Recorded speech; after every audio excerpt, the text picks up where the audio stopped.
Bonjour tout le monde, c'est Christine de Style Harmonie. Merci de me retrouver pour ce nouveau tutoriel.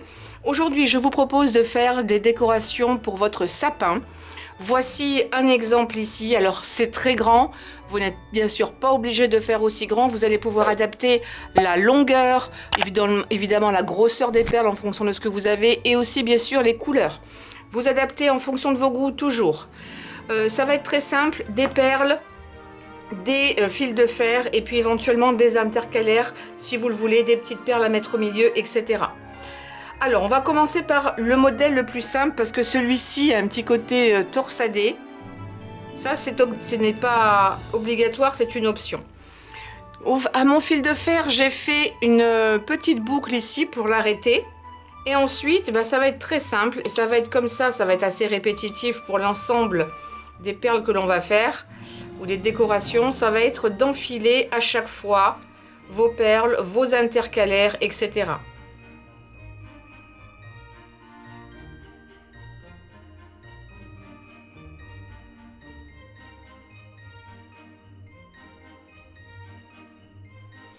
Je vous conseille, lorsque vous travaillez avec ce genre de choses, comme avec les bijoux en général, c'est toujours d'avoir plus de fils que nécessaire, ou ici fil de fer ou un cordon. On peut toujours couper, on ne peut pas rallonger, ça veut dire qu'il faut tout défaire et tout recommencer. Vous risquez de gâcher davantage en faisant cela. Autre chose que je ne vous ai pas dit au départ, votre fil de fer, dès le début, faites en sorte qu'il soit bien droit, sinon votre décoration risque d'être gondolée et de ne pas être jolie. Donc il vaut mieux le faire avant, c'est beaucoup plus pratique que de le faire après. Là ça va, il n'y a pas de souci. Maintenant, une fois que j'ai enfilé tout ça, il n'y a plus qu'à faire une boucle autour.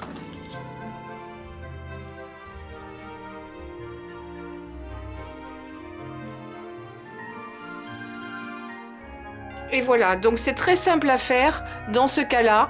Il suffit en général de partir du plus gros jusqu'au plus fin. C'est pas indispensable. Vous pouvez aussi faire fin, gros, fin. En termes, quand je dis fin, c'est de la taille des perles. Partir sur des petites perles, on grandit, on vient sur une perle plus grosse au milieu et ensuite on repart avec des perles de plus en plus petites. Ou alors du plus gros jusqu'au petit également. Je vais recommencer avec les autres et pour par exemple les rouges, je vais venir envelopper ensuite un petit peu mes perles avec le fil. Si vous utilisez cette technique de venir envelopper comme ça les perles, je vous conseille de prendre 2 fois et demi, voire 3 fois la longueur qu'il vous faut au départ. Une fois comme ça, parce qu'ensuite on va utiliser pas mal de fils. Donc 2 fois ça va être trop juste, faites-le 2 fois et demi, voire je dirais 3 fois, à mon avis vous êtes beaucoup plus tranquille. Allez c'est parti, je vous mets un petit peu de musique et je vous laisse regarder tout ça. La taille du fil, en termes d'épaisseur, ne prenez pas trop fin, prenez simplement quelque chose qui puisse quand même rentrer dans le trou et qui puisse soutenir le poids, parce que certaines perles peuvent être éventuellement assez lourdes.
voici toutes les créations que j'ai pu faire. Je l'ai fait la dernière ici hors caméra. Je devais aller rechercher une petite perle qui manquait. J'en avais que des grosses. Donc c'est vraiment facile à faire. Ça rend très très bien. Il vous faut juste du fil et quelques perles. Je les achète des fois en gros. Il y a des promotions dans les magasins. Ils se débarrassent de choses. La plupart du temps, on m'en a donné aussi des amis qui faisaient peut-être des bijoux dans le passé, mais qui n'en font plus, qui ont plein de perles. Elles ne savent pas quoi en faire. Donc j'ai récupéré tous ces sachets comme ça.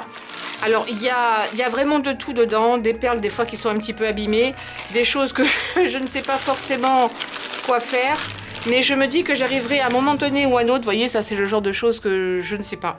Mais je pourrais peut-être les modifier un petit peu. Pourquoi pas les peindre avec de la peinture acrylique ou peut-être des couleurs comme la lumière par exemple de jacquard ou des encres à l'alcool pour essayer de leur donner une deuxième jeunesse.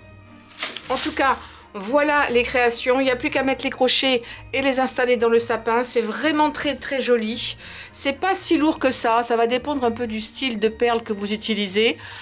Suivant aussi le sapin, si vous avez des grosses branches ou des petites branches, c'est pas très lourd, c'est pas ça qui va vraiment peser dessus.